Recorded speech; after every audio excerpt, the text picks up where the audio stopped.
In 1947, a small aircraft departed from Buenos Aires, Argentina, but never reached its final destination. The disappearance would puzzle the world for years to come, but the most ominous part of this mystery is the meaning behind the last word sent by radio, STENDEC. Today, let's discuss the evidence and theories of the Stardust accident. This is Red Web.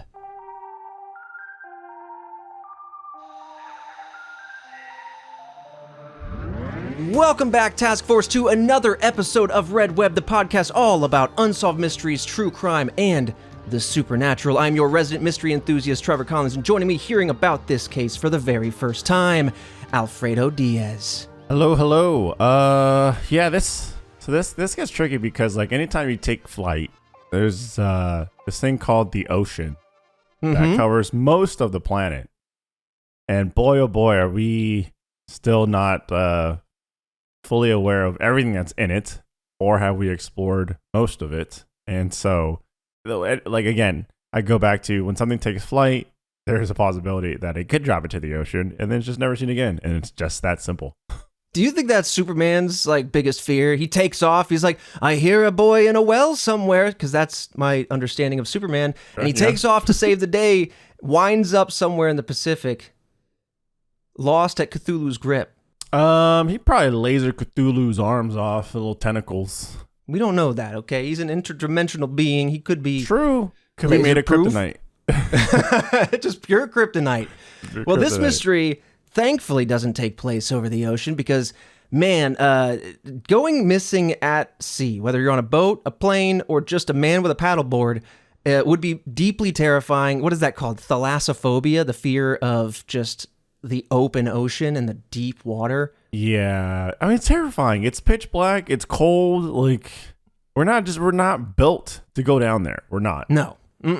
So this one does take place firmly over the ground, but this is where the ground rises up to meet the aircraft. This is actually going to be very similar to the episode we covered just a few weeks ago back in January, EAL Flight 980. It takes place in South America. We're still working with the Andes Mountains, which runs along, as you might know, the western coast of the entire continent. And it's a very interesting one. Now, I will say right out the gate, kind of like we talked about in The Hook, when we get to the theories, it's going to be two angles. We're going to talk about the crash, which I do think that we have a clear understanding of what might have gone down there. Okay. But what remains to be the biggest mystery is what this radio message was. What is STENDEC, and what does it mean? And there are some really compelling... Type it out. Visualize. Okay, I'll put up my notes. STEEDNC? STENDEC. STENDEC. All caps. Stendek? What jumps out to you? Stendek. Okay. All right. Well, easy. Second half, December. Okay, perfect. We're in. Okay, we're about to crack this case, Task Force. Now, the Sten part. Stencils in December. Okay, we got a stencil in December. Listen, if you just crack the case at the very top, we will all be very impressed. Yeah, but hold on to that, because that is the crux of this particular mystery. It's the one that remains the most unknown, and honestly, it'll probably never be known, but there are some very compelling theories behind it. It is Morse code, so there's like a few different ways to cut it. But before we dive into this episode and all the information that might clarify what STENDEC could mean, I want to give a huge shout out to our task force members over at redwebpod.com, supporting us directly on our Patreon page. We have Kat Stir from the task force. We have Hannah Banana from the Elite Squad, Tay McLean, a buff scientist, rippling brain muscles, and of course, our monthly shout-outs from the Squonk tier. We've got Broman, Clint from PS3, and Tucker Did It, just to name a few of our illustrious melty squonks. And I also want to give a shout-out to Krob1290, because, Fredo, as you might know, we have a submission form, and anybody in the task force can submit a movie for Movie Club, a topic for us to cover here on the podcast, or things to do in the Discord events. But Krob submitted this one via the poll. It then won in front of, I think we did an aviation-themed poll, so a bunch of different aviation themes after EAL. Everyone was like, you gotta do more planes! Yeah. And so we're doing it, and Task Force voted on this one, so submitted by Task Force, voted by a task force, and now it's time to dive in. You want it, you get it. You're going to get it. We're also in the midst of March Mystery Madness over on redwebpod.com. Anybody can go get engaged. So if you guys want to go over there, vote for your favorite mysteries. We're going to do kind of a March Madness bracket of mysteries we've covered before. Anything from cryptids to disappearances to things like The Watcher, just like creepy, unsolved things that we've talked about, and we're going to see which one reigns supreme. We're going to see how the polling system can work out, because otherwise it's going to be a mess. But get over there. We're going to have everybody kind of vote for free. You know, that's just a way to come hang out and support with us. Yep. And then for the paying tiers, for everybody who's behind the Patreon wall there, we're going to do some like kind of bonus videos where we dissect what your guys' votes are and read out some of the comments to digest, to kind of collate all of your information and your thoughts and pump it back to you and let you know how it's all going. And of course, another little thing, another little surprise here in the March month, Fredo, as you know, right in front of your very eyes is a lens. Because for our Patreon members, we are doing kind of like a pilot beta version of the podcast. For years, we've wanted to do a video version. You've wanted it. And now we're doing a video version over on Patreon right now to see how it goes. It's going to change some of the post-processing, so we need to kind of knock some of the rust off, figure things out. And so as a thank you for supporting us directly, we're going to get to see kind of how the video version goes. But with that said, Fredo, you are very close. We are going to dive in to the Stardust accident. On August 2nd, 1947, a British South American Airways plane named Stardust departed from Buenos Aires, Argentina, and right out the gate, Fredo, we have an image for you, an image of this plane. Okay. Oh, wow. So you can know what we're talking about. Also, what a cool name. It's a very cool name, Stardust. isn't it? Damn, man. I feel like if somebody asked me to name a plane and make it cool, like a superhero kind of name, I wouldn't come anywhere close to Stardust, but now all I can think of is Stardust. Right. That's the first thing that's going to come to mind. Okay. So a little black and white photo of a plane on a grass field, it looks like, not even like a runway. This plane's landing anywhere. You got a backyard big enough? Here she comes. Yeah, here she comes. Yeah, I mean, it's a beautiful looking plane. It is. It's that 40s era aircraft, you know, if you're talking about Leonardo DiCaprio, go ahead and do the time to film ratio here. Yeah. But in the Aviator, you know, we gotta get these panels smooth. It's like that era, you know. We gotta get all these nuts and bolts off this plane. It needs to be completely smooth. Our time to film is so quick, dude. It's yeah, so quick. man. Well, it happens organically. But people now got a visual, okay? Yeah, you know what? You got it. It's a simple way to get you guys a picture in your head. I mean, we just did the Jason X movie club today. Oh man, to date this, and the only way to convey what was going on in that plot was to pull from like 5 other films. It's just it's how I speak, you know. Yeah, that was a fun pick. Yeah.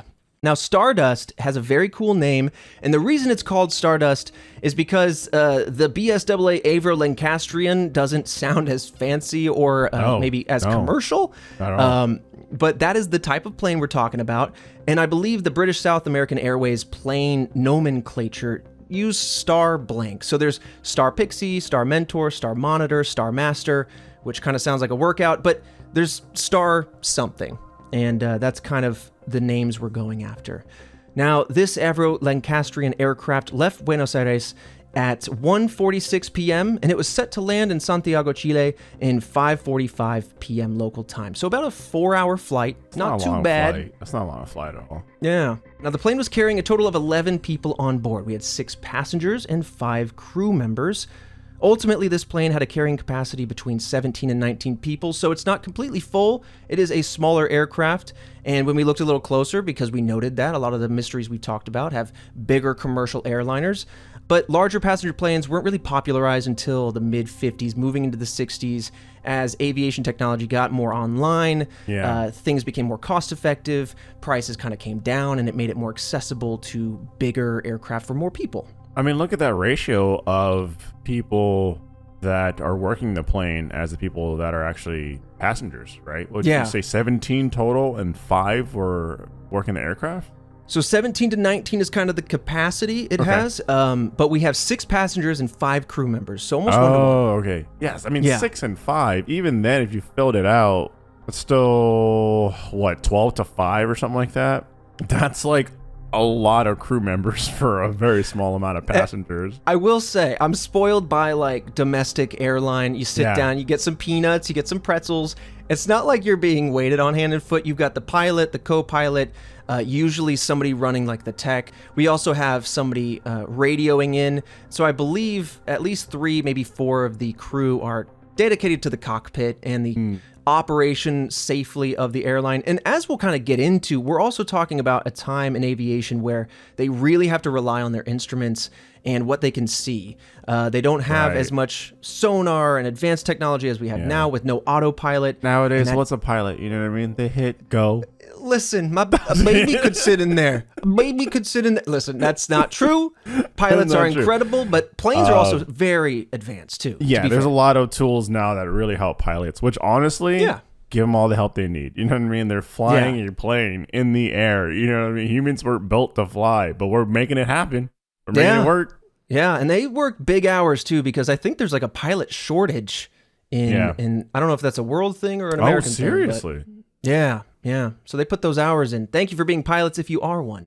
Now, the pilot for this particular aircraft was a man named Reginald Cook, who was actually quite experienced for his time, and he had formerly served in the British Royal Air Force and had fought in World War II. Now, this was Cook's first trip across the Andes as the captain of an aircraft. I kind of wanted to point that out, not because he was completely new to changing elevations, but there is a little bit of a learning curve captaining a crew. There are definitely other factors we're going to talk about, but flying over mountains when you have an aircraft that has a ceiling, an operational ceiling of around 25,000 feet, and mountains that can get up to 22,000 feet, you know, things can happen. Remember EAL Flight 980 when the mountain rose to meet the plane coming in. That's going to be kind of familiar here. Now, there are conflicting reports on his age. It is believed that he was around 29 years old at the time of the crash, and he had served, like I said, in the Royal Air Force for about 6 years. So he spent the better half of his 20s dedicated to flying aircraft and being very familiar with the instruments and flying in general. Of the passengers, this is where things get a little wibbly-wobbly. There was 1 woman and 5 men of varying nationalities. They reportedly included 1, a British Palestinian man who was later rumored to have a diamond sewn into his jacket, a member of the King's Messengers, which would be a diplomatic courier tasked with hand-delivering important documents to British embassies. And within this, it is widely believed that he was traveling for work, carrying some sort of vital documents or something like that with him on this flight. And while it's unclear what exactly those documents were, the rumor mill kind of keeps churning. It was rumored to be associated with the rising tensions between Britain and Argentina. In addition to those 2 individuals, we have a pair of friends touring South America. We have a South American man rumored to be the former tutor of Romanian royalty, a German woman returning to her original place of residence in Chile after World War II, and again, you heard the word rumor a lot. I want to reiterate that there are a lot of rumors tucked into this theoretical passenger manifest. We'll explore why in one of the theories, but it does kind of elucidate the story that I think people are after.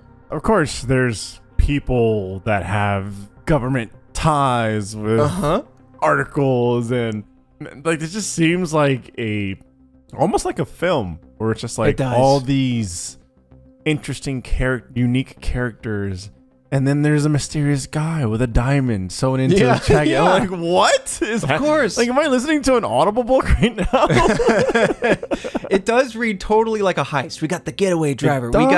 We got the brains of the operation. Of the 6 passengers on this aircraft, 4 of them are some sort of high-level someone or other who is connected at the seams to some great country level conspiracy. I don't know. So automatically, as we all know, what's going to happen here is a lot of the theories are going to be based around government conspiracies.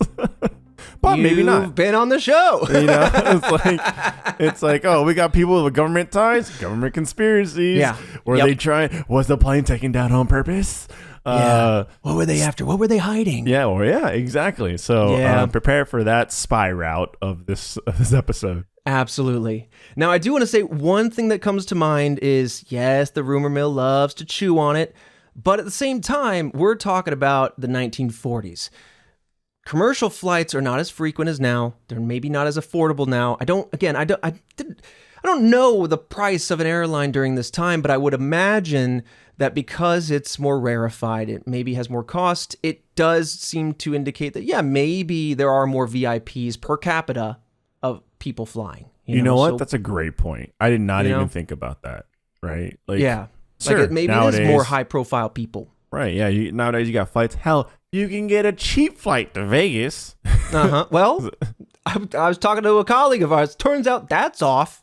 Really? They stopped doing that? Planes are so expensive. Oh, wow. Unless you want to fly, I want to be a Spirit Airlines, which I've done before, and it gets the job done, but there's definitely a lot of, there's a lot of, I've seen people run into issues, but you know what I'm saying. Wow, that used to be one of the things you can rely on when it comes to Vegas is cheap flights, because they want you to get down there with money to spend. That's true. Good point. But yeah, I mean, like, these are early adopters, and obviously something that is newer, and when something is new, it's expensive, and then as parts get cheaper and as it becomes more, I think a lot of it depends on like parts, right? Like as these parts get sourced out and made and they're cheaper, then they become more generalized to the public. Yeah.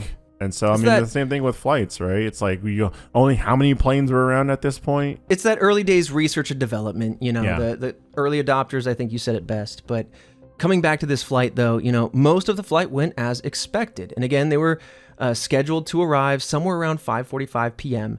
And at 5:41, just 4 minutes prior to that landing time, the radio operator at their destination, right? So this is in Chile. This is Los Cerrillos Airport. They receive a message from this aircraft in Morse code. The message stated this, quote, ETA Santiago, 1745 hours, STENDEC, right? So it's 1745 hours period, STENDEC, all just by itself. STENDEC. Now, of course, the radio operator at the airport was a little confused as to what that last word meant, and so they asked the aircraft to once again, they said, hey, can you repeat the final word of that last message? And this, I think, is what re-solidifies a lot of the mystery here. Once again, the Morse code came back and said, repeating, quote, STENDEC, period. STENDEC. So not only did they say STENDEC, but they repeated it, they reaffirmed it, and I want you to think about that when the theories approach, because it definitely feels like that is intentionally what they're trying to say. So the thing now is, at first, when they first wrote STENDEC, I'm thinking like, hey, maybe they're in the middle of some kind of emergency, and they just had to get something out, a message or something, and maybe it could be deciphered, like good luck. But then if you're repeating the message, I'm like, I don't know. I feel like you had some time then to write an actual message. Right. Like SOS is short. I don't know if they use that for aircraft, to be fair, but SOS is short for that reason, right? But the fact that they're saying, hey, ETA, we're coming in 4 minutes. I mean, help. Yeah, right. Yeah. Right, something like that. STENDEC isn't the shortest word. True.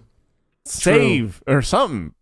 Right. Help, save, screaming, in general. But yeah, this would be the last communication anyone would receive from the aircraft Stardust.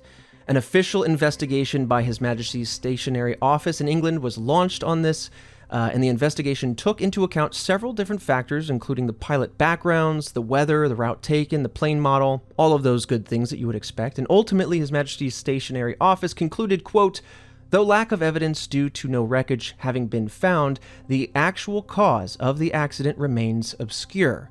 The possibility of severe icing cannot be ignored. End quote.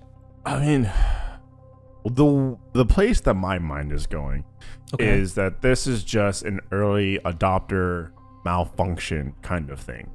Like if these are some of the earliest planes, they're more susceptible to things that are easily avoided nowadays with planes, just because it's an early adopter. So sure, yeah, the whole ice stuff, definitely. But I'm sure we're going to get into like, government cover-up. Oh, we're going to dabble in all of it. I will say this particular aircraft has been in service, began manufacturing in the early 40s, I believe 43. And so it's been at least a few years tried and tested. And to be fair, we had been flying at this point for at least a couple of decades in some meaningful, propeller or jet propulsion kind of way. Not talking in the Wright brothers kind of like, we got an airfoil and we can glide for 100, Buzz Lightyear. But yeah, I mean, absolutely. When you say that early adopter, there's definitely going to be some like things that planes at that time were more prone to than planes now. And I would say the instrumentation is where I want your mind to be going, because that's, I think, where the biggest flaws are. Less physically with the ailerons and the wings and things like that. But honestly, icing is still a severe problem, right? That's why planes get delayed, they get de-iced, all of that good stuff, because you need all the parts to move and operate as expected. I mean, look how many, like, instruments are being upgraded even now to this day. You know what I mean? Yeah, absolutely. Instruments always being updated, new technologies, and I believe one of the aircraft disappearances we talked about recently, right? Like, we even kind of, thanks to Christian, kind of looked into it on the fly. Like, when did sonar start to become more part of the picture? Because that's something we take for granted now, just like as that, or DNA, or X-rays, or all that sort of stuff. This episode of Red Web is sponsored by Shopify. When you think about businesses with criminally good sales, we're talking companies like Magic Spoon. Sure, you think about an in-demand product, a premeditated brand, and scary good marketing. Task Force, you know what I'm talking about. But an often overlooked secret is actually a business behind the business that makes all the selling and the buying simple. For millions of businesses around the world, that business is Shopify. Nobody does selling better than Shopify, home of the #1 checkout on the planet. And the not-so-secret secret, with Shop Pay, it boosts conversions up to 50%, meaning way less carts go abandoned and way more sales going. So if you are growing your business, your commerce platform better be ready to sell wherever the customers are scrolling and strolling, whether it's on the web, in your store, or on their feed, everywhere in between. Businesses that sell more sell with Shopify. Upgrade your business and get the same checkout that Magic Spoon uses. Sign up for a $1 per month trial period at shopify.com/redweb, all lowercase. Go to shopify.com/redweb to upgrade your selling today. Shopify.com/redweb. This episode of Red Web is sponsored by BetterHelp. Think about all your favorite mentors or leaders and idols, right? They don't have all of the answers all the time, but they do know when to ask questions or seek support from their community. In a society that glorifies hyper-independence, it's easy to forget that we're all better when we have a support system behind us. Therapy can be a source of support for any area in your life. It's time to shift focus from doing it all to knowing that we're better when we ask for help. I appreciate BetterHelp's ability to make therapy more approachable, because therapy is a helpful tool for learning positive coping skills, how to set boundaries, learning about yourself, and how to accommodate for all of life's curveballs. And BetterHelp is fully online, making therapy affordable and convenient, serving over 5 million people worldwide. Access a diverse network of more than 30,000 credentialed therapists with a wide range of specialties. Easily switch therapists at any time at no extra charge. Build your support system with BetterHelp. Visit betterhelp.com/redweb to get 10% off your first month. That's BetterHelp, HELP.com/redweb. So at this point, the plane is disappeared. We have this mysterious message, and the plane, I need to re-emphasize, it is gone for 51 years. This plane is, we don't know where it is until 1998. 51 years it's gone. So I think that's another reason why the foundation for this mystery has been so strong. In November 1998, 2 Argentinian climbers trekked up Mount Tupungato in the Andes Mountains, which is about 50 miles east of Santiago, Chile. As you would expect, when you plot the flight path, it does kind of go near that. I had to go to the maps and had to start triangulating, trying to see if this lined up with the time frame, if this lined up with their flight path, and it does. And as it turns out, these climbers are ascending the mountain. This is just something they're doing normally.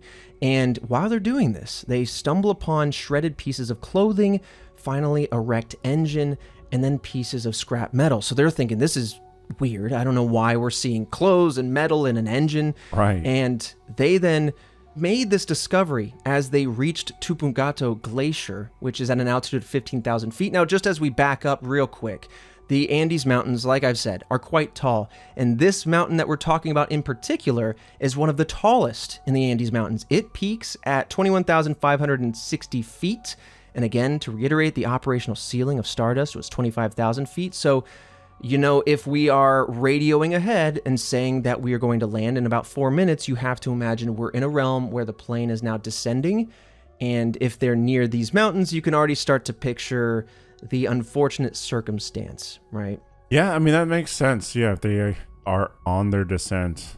Initially, I'm thinking 4,000 feet. That's a sizable gap. But if they're working their way down, exactly, that could just come out of nowhere. Absolutely. And I want you thinking about that, because as we go into the theories, that will paint a more vivid picture of what might have gone on there. One of the theories I think really hones in on the reason why they crashed, right? Again, we're going to talk about STENDEC theories, crash theories. So these two climbers reported their findings to authorities, but initial search efforts had to be delayed due to various reasons. Of course, we've seen this before, but it's a remote location. The weather at that time especially, it was very inclement. They had an ice storm going on, so this caused some delays. And of course, there were some initial doubts on the authenticity of this discovery. After 51 years, authorities aren't going to be like, let's jump at the bit, go to this remote location during a storm. So there's a few reasons why it was delayed, but it wasn't for the lack of wanting to investigate. I'd be like, or don't. I don't, you know what I mean? Yeah. Like, okay, it's up there though if you want we it. found a plane. It's probably an old plane from a mystery or something like that because it's still here. No, I don't know if we believe you. Okay, cool. Anyways. Now, doubts weren't like the main reason. It was definitely weather and the remote nature. They wanted to go in prepared and safe, but I do think that there were some levels of initial doubt, at least by skeptics or what have you. But either way, authorities did want to investigate, and 2 years later, on January of the year 2000, conditions were actually better suited, so the Argentine army would actually be able to enter an expedition to confirm the identity of this aircraft, recover more of this wreckage, and try to figure out, is this the aircraft we're talking about? What aircraft is this, right? I'm sorry, 2 years later? It took 2 years for the weather to clear up? It took some time for the weather to be just right for this remote expedition, I guess. Was this at the base of Zeus's mountaintop? Like, listen. When you got to wait for the Titans to slumber, you got to do what you got to do. It's true, but damn, 2 years? That seems so long for weather to clear up. Yeah, I mean, fair enough. I feel like my instinct says the same. Saw the same thing in EAL Flight 980. Yeah, not a professional in any way, shape, or form. It just seems like 2 years is a long time. Yeah, I mean, we saw it in EAL Flight 980 as well. Like, there's a lot of danger, and you don't want to have more people go disappearing. 100%. So, January 2000, they get out there. Now, the Army expedition found propellers and an inflated tire of the landing gear from this airplane. That's how they were able to help identify it. And I do have an image of that for you.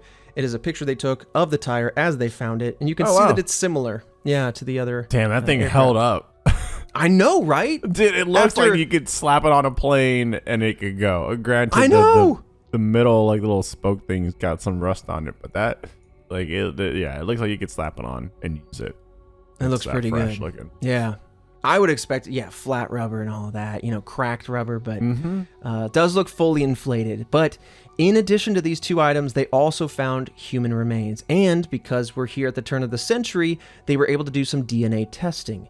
And it was confirmed in the year 2002, that the DNA from the various remains belonged to 5 of the people on board. So from all of this, they were able to confirm that, yes, this is the crash that belongs to Stardust. I love that we can confirm that.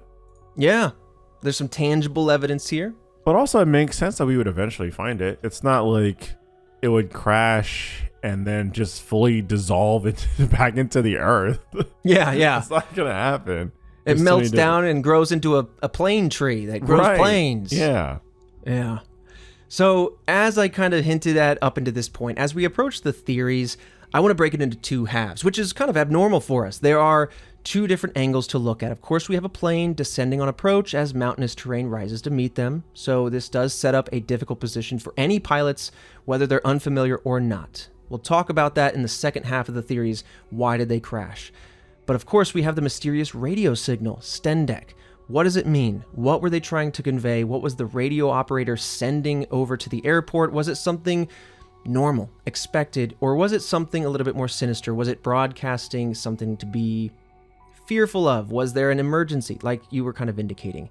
And given that that's the biggest part of the mystery, that's what I want to dive into first, is what is STENDEC?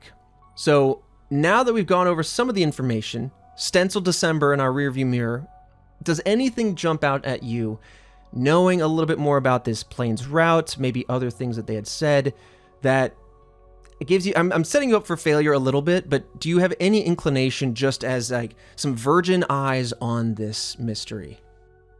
I mean, I just think it's just a kind of like a natural accident in my mind. Yeah. STENDEC, like, I mean, I want to think like, can we look at the the pilot's manual to see what that's supposed to mean, or if there's anything adjacent to what it could mean?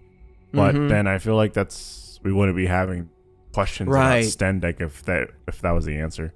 100%. You know, when I look at it, and I'm glad you typed it out because I think it is important to see it to really help. My brain, it feels like it's so close to something, right? And I think I just clocked what I think my brain wants it to be. I think STENDEC makes me feel like it's saying standard descent. Oh. I'm just throwing it out there.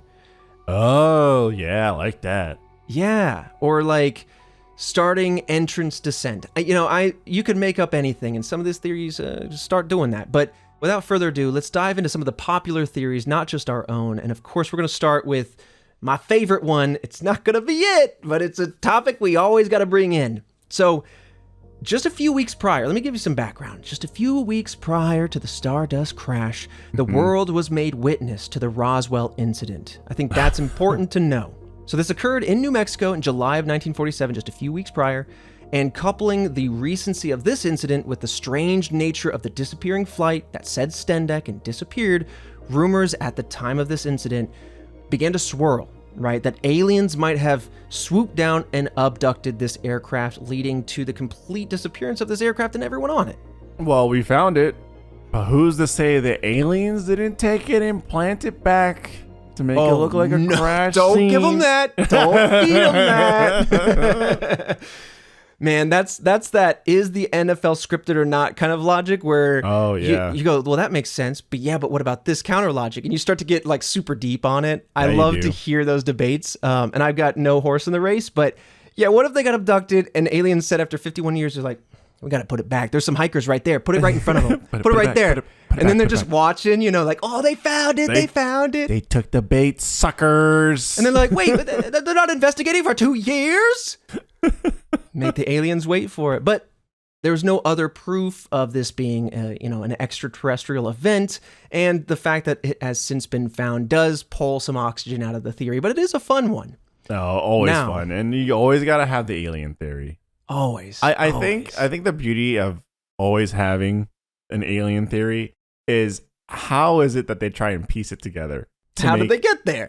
How they get there. Yeah. like we're here, aliens are there. Right. What kind of windy path or narrow path are we going to take? A bunch of thieves robbed a bakery. Aliens. Okay, how'd we get there?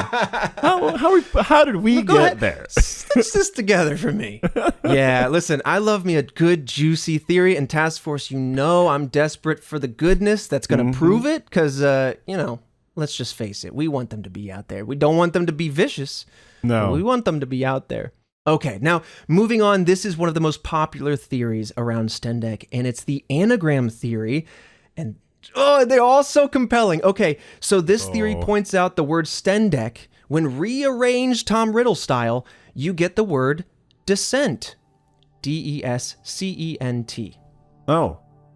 Why are you going to write it like that, though?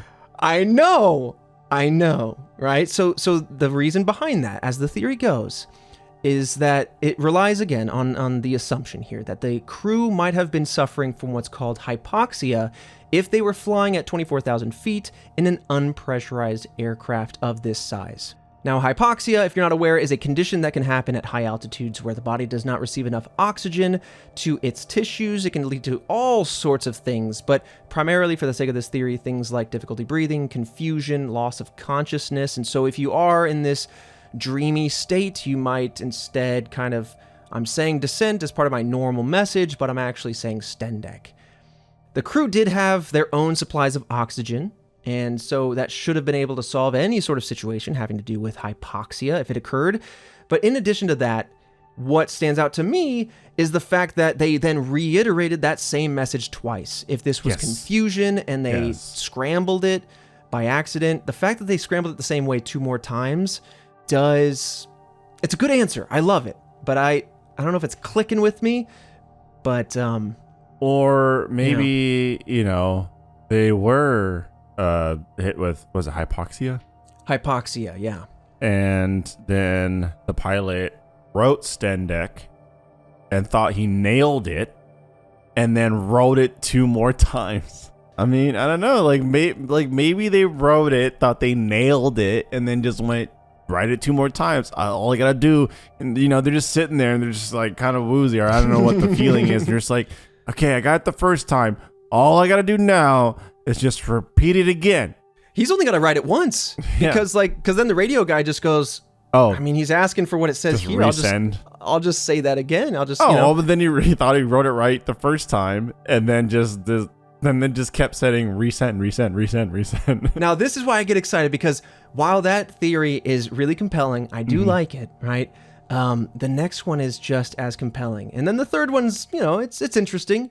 But, okay, let's dive in. So, while it's unclear exactly what the pilot might have been trying to say, STENDEC, right, is very similar in Morse code to other messages, right? So remember, Morse code is a series of dots and dashes that represent Latin alphabet as we know it, A, B, C, D, E, F, G, all that good stuff. And it is a series of beep, beep, beep, beep, beep, beep, right? And I don't know what I just said, but spaces are important.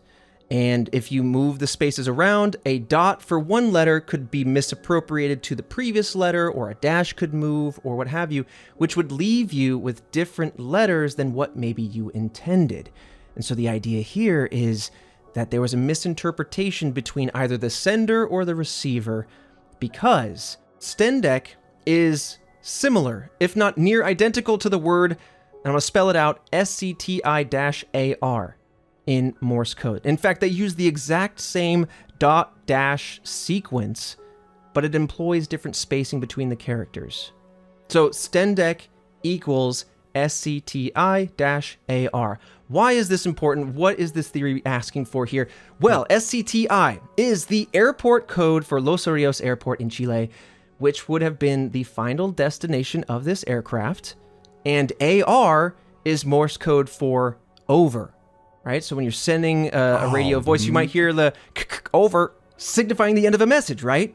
So with this in mind... Oh, that lines up too well. Lines up very well. So I hope I explained that properly. Morse code is unfamiliar to me, but basically just moving the spaces turns STENDEC into SCTI-AR. So the initial message was ETA Santiago 1745 hours STENDEC, and now under this theory it becomes ETA Santiago 1745 hours Los Rios Airport over.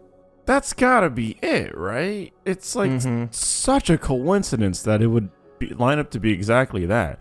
So is it just like a mistranslation of the Morse code, or just like a misinterpretation of it? Like, it could be. It could be that the person receiving it just heard a space where one shouldn't be. It could be the person that was sending the radio signal was, I'm just guessing, maybe put the space in the wrong place, which gave them completely different letters. Therefore, it scrambled it. But I'm surprised that somebody who is fluent in Morse code didn't maybe pick that up and shift it in their mind into something that makes more sense. Because I don't know what the standard call would be on something like this, if it's normal to end with Los Rios Airport over. But STENDEC doesn't seem to be a standard call, right? So no. But also, it's like with Morse code, I mean, we've made fantastic use of it during its time. But how can you tell the difference, like, between the meaning of a beep and a beep? You know what I mean? Like, what if they just have a heavy finger and they hold it just a little bit longer? Right. They fall asleep just for a second, and the A becomes an F, you know? How do you interpret like half a second of a beep comparatively to the other one?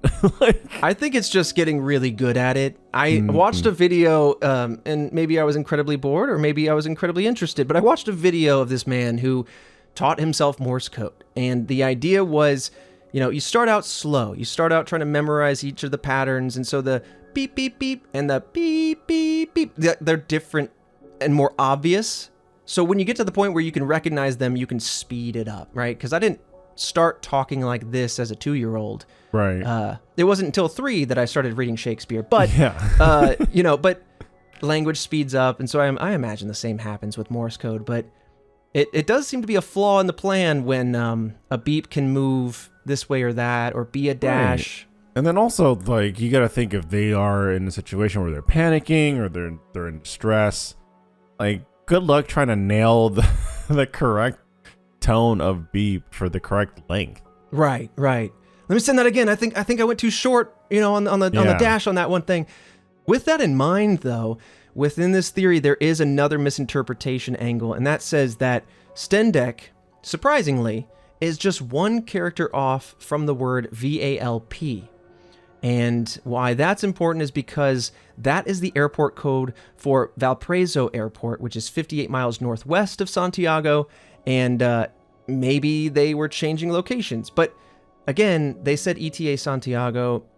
Not sure if VALP is one, but it does make me question things. If stendek is one typo away from 2 quite meaningful answers, it's either a flawed language or it's just really coincidental that stendek just happens to be close. Or maybe we're digging for answers and so we found the 2 closest possibilities. Which I'm assuming it's that. Yeah. But like, no, I'm with you, right? I mean, that's exactly what I was saying about Morse code, where it's like, how do you differentiate a half a second beep to a beep that's supposed to be a second, but it's like 0.75 seconds. You know what I mean? Like, yeah, it's the same thing with this. Yeah. If you have so many things that are so close, if you just turned the key just slightly to the left, it means one thing, and then slightly more to the left means another thing. It's like, how can you pinpoint what exactly they're trying to say?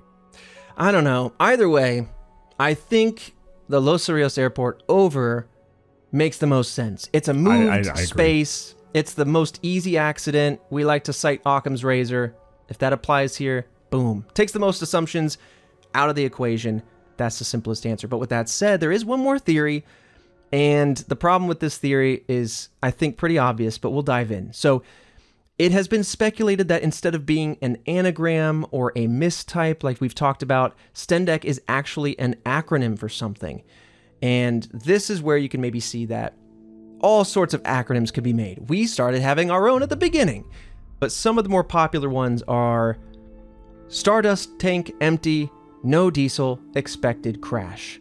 Another one is Santiago Tower emergency, now descending, entering cloud. And finally, there is one that was rumored to be a code used during World War II, though others have said that this is in no way World War II era code. But either way, that acronym is Severe Turbulence Encountered, Now Descending, Emergency Crash Landing. So you can see just how much variety you can make with an acronym trying to fit the case. Yeah, no, you really can. You could just start to try and squeeze anything in there. Man, it's wild how something so random could be interpreted in so many different ways. You said stendek, I was like, oh no, man, that's gotta mean like maybe one thing in a manual somewhere. Yeah, it feels like a manual thing, right? But I don't know. I still think misinterpretation, I think it nails it. I think that's the one. Yeah. All right, so let's move on now to the crash theories. There are 2 main angles here, and I bet you can guess either one. But at the time of the crash, several other rumors began to swirl that the plane had disappeared for various reasons relating to the passengers on board. Some speculated that the disappearance had to do with whatever documents the king's messenger was carrying at the time.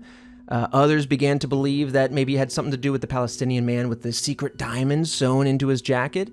And then, of course, there was the German-born woman who was also on board, and many began to speculate that she was a Nazi criminal who was fleeing the war. Either way, all of these little pseudo-theories or sub-theories start to build a story based on a lot of assumptions. We don't know anything about a diamond. We don't know anything about secret documents. We don't know anything about Nazis fleeing the war, because none of these were confirmed. But these are rumors that were spurred on at the time and have since kind of stayed in the rumor mill since. But with that, we have a final theory, and I think this one elucidates a lot of important information. So this final theory comes from experts after they recovered the wreckage from Stardust, and that theory says that the plane was caught up in a jet stream, and after experiencing some poor weather conditions, it left the pilots unaware of where they were, and they actually began to land in a position where they weren't ready, right? So basically, snowstorm blinds them. They're relying on instruments. The weather is playing with those instruments, right? So researchers have since looked into the weather conditions that evening, and it was found out that a snowstorm was occurring in the area. This would have left the pilots in extremely dense clouds with little to no visibility. This then led experts to believe that the pilots miscalculated where they were in the air because they were unable to see the ground to confirm or deny that location.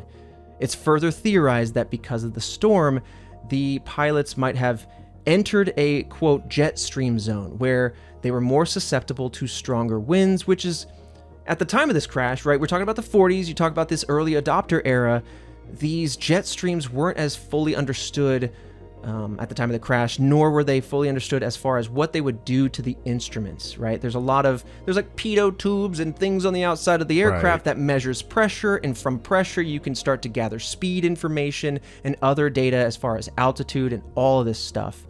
And if they had encountered a headwind, a particularly fast headwind especially, it would have caused the instrument that shows the ground speed to read a slower speed.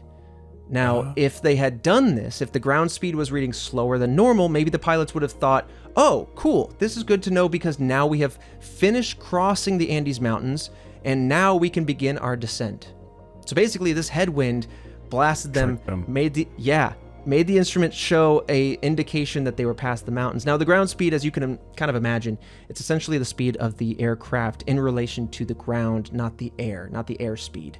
And pilots tend to know the ground speed for different legs of the flight. And so they go, okay, cool, the ground speed is what it should be, let's start descending. This would have led them to an early descent into Santiago, which would have been where the mountains were, right? The mountains were still up at altitude. And the condition of the landing gear when the plane was found, when this crash was investigated, showed that the landing gear had not yet been opened. And so any theory as far as an emergency landing, trying to knowingly land on this mountain, kind of go out the window when you don't have your landing gear dropped. Unless they tried to land and they were frozen or anything like that. But so that theory kind of goes out the window. And additionally, if the plane crashed into a vertical glacier, this would immediately trigger an avalanche, which would then bury the aircraft, which would then hide any evidence of the crash for quite some time. And maybe why we don't have all the evidence now. We don't have all of the aircraft, and maybe we'll see it as things continue to melt. Yeah, I was about to say, with like global warming being a thing, like how do we know that didn't happen? And then, things have just kind of defrosted over time. Yeah, I mean, whether it be global warming or just natural shifts in the ice, ice is growing and receding back and forth with the seasons, but as of 2021, only 10% of this wreckage has been discovered. And so experts are kind of pointing to the fact that, we think maybe some of this is buried. And as things go on and the glacier moves, melts, or what have you, maybe we'll get more insight. But the year 2000 was the year that the Argentinian Air Force concluded their official investigation. They ruled that the cause of the crash was likely due to the heavy snowstorm at the time, and that it provided difficult flying conditions. So like I said, we kind of have an answer here. There are some theories around the answer, but really the crux of the issue is, what is STENDEC? And to me, I feel like it's the misinterpretation theory, but I'm curious on your final thoughts here, Fredo. I mean, I think it was, I think it's like the weather that messed with the systems that got the plane, in my opinion. And then it's just like an unfortunate crash, and now it's scattered along the mountainside. And then STENDEC being, I don't know, just a typo, you know? I'm dude, that's what I'm kind of leaning towards. Yeah, I think it might have been in a panic, right? And they typed STENDEC, and then they sent it as many times as they could moments before things went bad. Because if you're hit with a storm like that, you're not going to really know until seconds away, right? Like, you're either not going to be able to send anything out at all because you're going to just ram right into the side of a mountain, or if you do see it, it's too late. Because if you're able to avoid it, then you would have sent more messages. You know what I mean? So I think it was that sweet spot of like, we see it coming, get a message out as soon as you can. They wrote STENDEC, and then it was like, that just was the final word. Yeah. I think we've seen this in a few other cases, whether it be the Bermuda Triangle, right? When we talk about that whole platoon of aircraft, we've talked about things flying at night. We've talked about crashing now into high altitude terrain. Again, STENDEC is interesting. I think it's what really hoisted this into more of the mystery sphere, in addition to the fact that it was just undiscovered for several decades. But I think we have an answer here, and I think what I also think we have an answer to the STENDEC thing. That's my opinion. But I think what continues to make this so spooky is that it feels like it could happen anytime. But it also happened a lot more when we were much more fly by instrument, when we needed, and we still are, but we have more instruments. And so you see that in a lot of plane disappearances where pilots are trusting their instruments. They either can't see because it's night at the ocean, where horizons can look different. When you enter a death spiral, you can think you're flying horizontally and straight and, tried and true, right? But you're actually curved down and heading downward, and you have no idea. And I think the only solace in a moment like this is that the plane is crashing hard and sudden, and so it's like a split-second thing. Yeah. And so, if it's going to happen, thankfully no one's like terrified or in pain. But at the same time, it can be very eerie. And I think there's a lot of morbid attention on cases like this. People afraid of flying, people like... Well, it just feels so like possible to happen anytime, right? Right. Naturally, anyway. But it is one of those cases that just, I think, really sunk into the zeitgeist. And I think what really, like I said, hoisted it into the mystery sphere was the fact that it happened so soon after Roswell. People wanted it to be aliens. Yeah. It had this mysterious message. But now, many decades on, I think, and this is one of my favorite parts about mysteries, is that after some time, you start to collate more information, you make discoveries, you have stronger theories, and I think this one has an answer, which helps it to, I don't know, like you get to explore the evolution of a mystery into a solution. But it makes it curious to see what mysteries we've covered where, like, I don't know, 10 years from now, it's like, hey, that's solved, or that was found, and it's like, oh man, and we can literally go back and listen to us talking, like asking all these questions. Was this an alien? Going through all these theories. Yeah. Right. Like thinking about, what is it? And then you just end up sounding like Looney Tunes or something. Nope. The answer was very simple. It was very simple. Or, there's times where like the Somerton Man, there's, I think, an identity for that guy now. And there wasn't much to chew on, right? Some of the episodes we talk about have updates, and it's just not much to really report on. But like sometimes it's like, oh yeah, it was that guy that a lot of people thought it was. Or sometimes it's like, nope, completely different new guy, but case solved. But that's it, but just simple enough. It was just a guy. Well, with this said, thank you again, Crob1290 and the Task Force at Large, not only for submitting it, but also for voting on this episode. You can do that over at redwebpod.com. We'll post about the submission form to remind you how you can do that, and then hang out with us in the Discord. That's another way to submit that and get a hold of that submission form. But with that said, Fredo, I'll see you right here again next week for yet another mystery.